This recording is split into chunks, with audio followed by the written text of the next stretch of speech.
जय श्री राम दोस्तों। रामनगरी अयोध्या का नाम इस वक्त पूरे देश और विदेश में गूंज रहा है।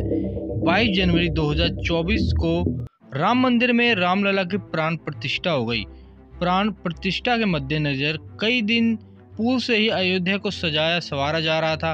अयोध्या में हर तरफ राम नाम के झंडे लहरा रहे थे, गलियों में जय श्री राम के जयकारे गूंज रहे थे, घाट जगमगा रहे थे और राम धुन से पूरी अयोध्या नगरी अलौकिक नगरी लग रही थी। देश के कोने कोने से लोग आए हुए हैं, बड़ी बड़ी हस्तियां यहाँ मौजूद थी। अयोध्या में भगवान श्री राम की प्राण प्रतिष्ठा से देश की अर्थव्यवस्था में नया अध्याय जुड़ गया है।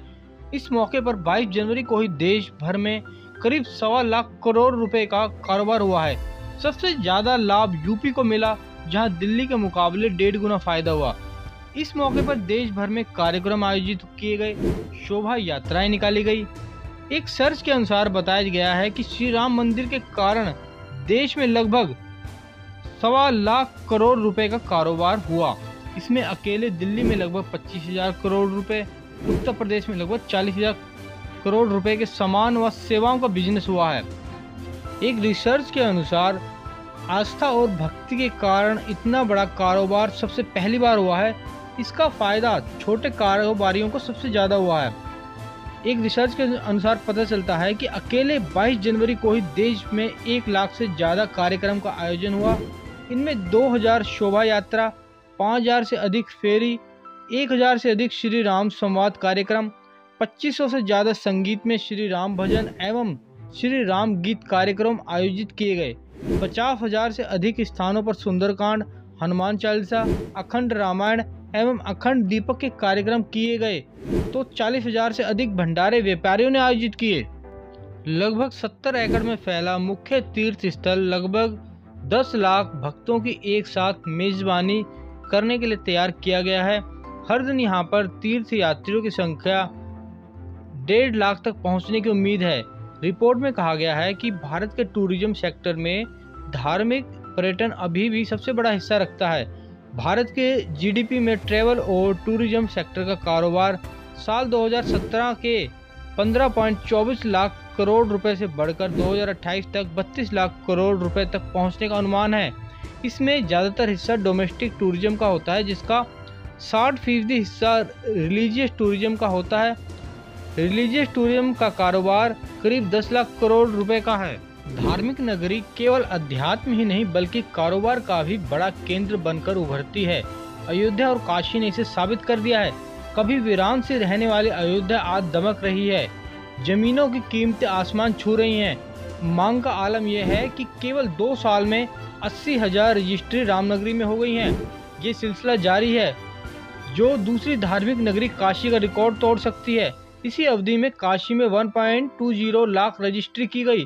विभागीय आंकड़ों के मुताबिक वर्ष 2018 के बाद से अब तक अयोध्या में जमीन औसतन 5 से 10 गुना तक महंगी हो सकती है।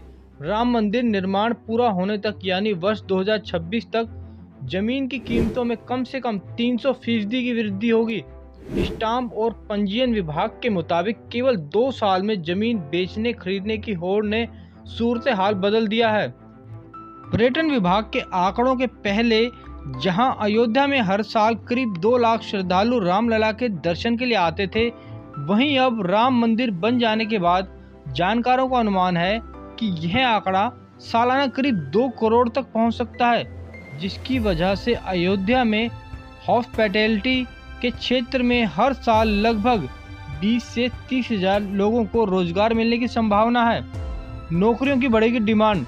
जानकार मान रहे हैं कि हर साल जैसे जैसे अयोध्या में श्रद्धालुओं की संख्या बढ़ेगी, वैसे वैसे यहाँ रोजगार पैदा होंगे। ये रोजगार कई क्षेत्र में पैदा होंगे, जिसका स्वरूप परमानेंट और रेगुलर जॉब्स के रूप में होगा। दूसरे पर्यटन स्थल की तरह ही अयोध्या में staff, housekeeping, front desk manager, chef और टूरिस्ट गाइड के तौर पर रोजगार उत्पन्न होंगे। हॉस्पिटैलिटी के साथ टूर एंड ट्रैवल सेक्टर में भी जबरदस्त उछाल देखने को मिलेगा। इस बिजनेस से अयोध्या के हजारों परिवारों को रोजगार मिलने वाला है। अयोध्या वासियों ने राम भक्तों की बढ़ती तादाद को देखते हुए होम स्टे का बिजनेस भी शुरू कर दिया है। श्रद्धालुओं की बढ़ती तादाद को देखते हुए अयोध्या में बड़ी संख्या में लोगों ने होम स्टे खोलने का आवेदन किया है।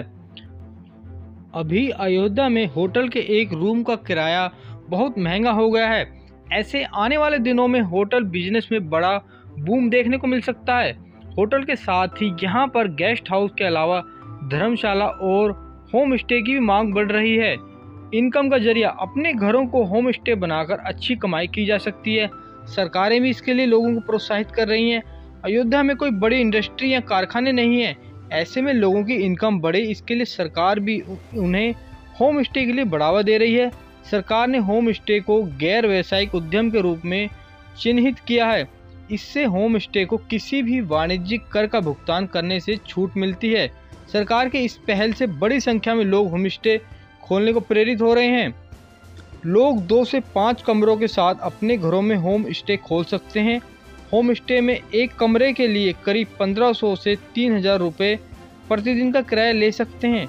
होम स्टे से लोकल फूड को भी बढ़ावा मिलेगा, इससे लोगों की अच्छी कमाई होगी। रामनगरी की इस पॉपुलैरिटी को देखते हुए कई कंपनियों ने अपने बिजनेस प्रोजेक्ट तैयार किए हैं, जहां एक और इंडिगो से लेकर Air India, SpiceJet, Akasa Air तक ने अयोध्या के लिए हवाई यात्रा को सुगम बनाने के लिए कमर कसी है। वहीं IRCTC ने अयोध्या के लिए टूर पैकेज की घोषणा की है। होटल सेक्टर से संभावित सभी यात्रियों के लिए इंडियन होटल्स कंपनी को चुना है। अयोध्या में श्री राम एयरपोर्ट बनाया जाना है। CM योगी आदित्यनाथ ने 2018 में इसकी घोषणा की थी। इसके लिए यूपी सरकार ने 200 करोड़ रुपए जारी किए हैं। कुल 500 करोड़ रुपए का बजट है। अयोध्या में हाईटेक एयरपोर्ट बनने के बाद यहां आने वाले टूरिस्टों की संख्या में बढ़ोतरी होगी। अयोध्या में हाईटेक रेलवे स्टेशन भी बनेगा। उम्मीद है कि अगले साल तक इसका काम पूरा हो जाएगा। इस रेलवे स्टेशन को अयोध्या के मंदिर मॉडल पर बनाया जाएगा। इसके लिए 104 करोड़ रुपए का बजट रखा गया है। इसका निर्माण कार्य 2 फेज में पूरा किया जाएगा। पहले फेज में प्लेटफॉर्म बनने का काम किया जाना है, जबकि दूसरे फेज में रेलवे स्टेशन की बिल्डिंग, टॉयलेट, डोरमेट्री, टिकट घर जैसी सुविधाओं का निर्माण किया जाएगा। रेलवे के मुताबिक अभी अयोध्या करीब 5000 यात्री रोज आते हैं। मंदिर बनने के बाद यह संख्या 12 गुना बढ़ने का अनुमान है। यहाँ हर दिन करीब 60,000 यात्री ट्रेन से अयोध्या पहुँचेंगे। राम मंदिर बनने के बाद यहाँ के लोगों को उम्मीद है कि रोजगार के नए अवसर मिलेंगे, नई नौकरियाँ मिलेंगी। जैसे देश के दूसरे मंदिरों के माध्यम से रोजगार मिलता है, उसी तरह यहाँ भी लोगों को फ़ायदा होगा। एक अनुमान के मुताबिक तिरुपति बालाजी मंदिर में 16,000 कर्मचारी काम करते हैं। ट्रस्ट के लोगों का कहना है कि यह मंदिर भी उसी तर्ज पर डेवलप किया जाएगा। इसके साथ ही यहाँ मंदिर बनने के बाद होटल वालों, दुकानदारों, फूल माला वालों, ट्रेवल एजेंसियों और दिए बेचने वाले लोगों को भी फ़ायदा होगा। चलिए अब जानते हैं कि राम मंदिर बनने के बाद में शेयर मार्केट पर इसका क्या इम्पैक्ट पड़ा है। नवंबर 2020 में अयोध्या में भगवान राम के मंदिर के निर्माण के लिए प्रतिष्ठित श्री राम जन्मभूमि मंदिर परियोजना को हासिल करने के बाद से इंजीनियरिंग और निर्माण प्रमुख लार्सन एंड टर्बो ने अपने स्टॉक प्रदर्शन में मजबूती का अनुभव किया है। 3 वर्षों के दौरान इस बुनियादी ढांचे की दिग्गज कंपनी का शेयर 233% से अधिक की वृद्धि के साथ मल्टी बैगर में बदल गया है। 17 नवंबर 2020 को 1080 रुपये से शुरू होकर यह शेयर 15 जनवरी 2024 को 3605 रुपये पर पहुंच गया। पक्का लिमिटेड जनवरी में अब तक स्मॉल कैप स्टॉक में 150% की जबरदस्त तेजी देखी गई है। इस उछाल का श्रेय 22 जनवरी को प्राण प्रतिष्ठा समारोह के लिए डिस्पोजल प्लेट, कटोरे और चम्मच की आपूर्ति में पक्का लिमिटेड की भूमिका को दिया जाता है। कामत होटल 900 करोड़ रुपए से कम की बाजार हिस्सेदारी के साथ कामत होटल्स ने इस महीने अपने शेयरों में 71% की सराहनीय वृद्धि का अनुभव किया है। कंपनी की इस योजना अयोध्या में 50 कमरों वाले एक नए होटल का उद्घाटन करने की है और उसने मंदिर शहर में 2 अतिरिक्त होटल खोजने की योजना की घोषणा की है। SIS लिमिटेड निजी सुरक्षा समूह SIS लिमिटेड के शेयरों में इस घोषणा के बाद 18% तक की बढ़ोतरी हुई। कंपनी ने अयोध्या में मंदिर परिसर में अपने कर्मियों को तैनात करने के लिए राम मंदिर ट्रस्ट के साथ एक समझौते पर हस्ताक्षर किए हैं। प्रवेग। अयोध्या में लग्जरी टेंट रिसोर्ट खोलने वाले प्रवेग के शेयरों में जनवरी में 35% की अच्छी खासी बढ़ोतरी हुई है। अल्ट्रा लग्जरी टेंट सिटी में एक रेस्तरां के साथ 30 टेंट की क्षमता है। Apollo सुंदूरी hotel.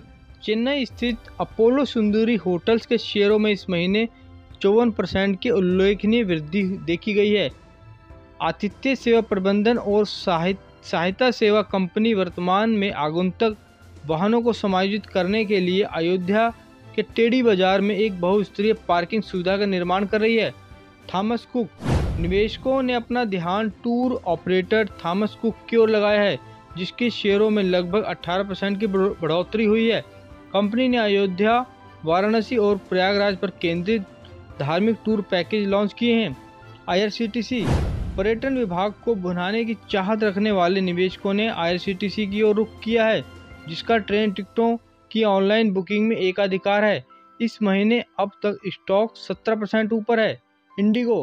अयोध्या और दिल्ली के बीच दैनिक उड़ानें शुरू करने से इंडिगो को पिछले महीने में 2% से अधिक और पिछले 6 महीनों में 14% से अधिक का लाभ हुआ है। भारतीय होटल। IHCL 73,000 करोड़ रुपए से अधिक बाजार पूंजीकरण वाला एक लार्ज कैप स्टॉक पिछले महीने में 23% बढ़ गया है। IHCL ने विवांता और जिंजर ब्रांड के तहत अयोध्या में 2 ग्रीनफील्ड होटलों के लिए समझौते पर हस्ताक्षर किए हैं। निसंदेह अयोध्या एक प्रमुख आध्यात्मिक पर्यटन स्थल बन जाएगा। पर्यटन संबंधित व्यवसाय की संभावना बहुत अधिक है और इसने निवेशकों को होटल, यात्रा और अन्य पर्यटन संबंधित शेयरों की ओर आकर्षित किया है। तो कुल मिलाकर ये कहा जाए कि राम मंदिर बनने के बाद में इसका लाभ न केवल बड़े व्यापारी को मिलेगा, बल्कि इससे छोटा से छोटा दुकानदार भी इसका लाभ उठाएगा, उसको भी रोजगार मिलेगा।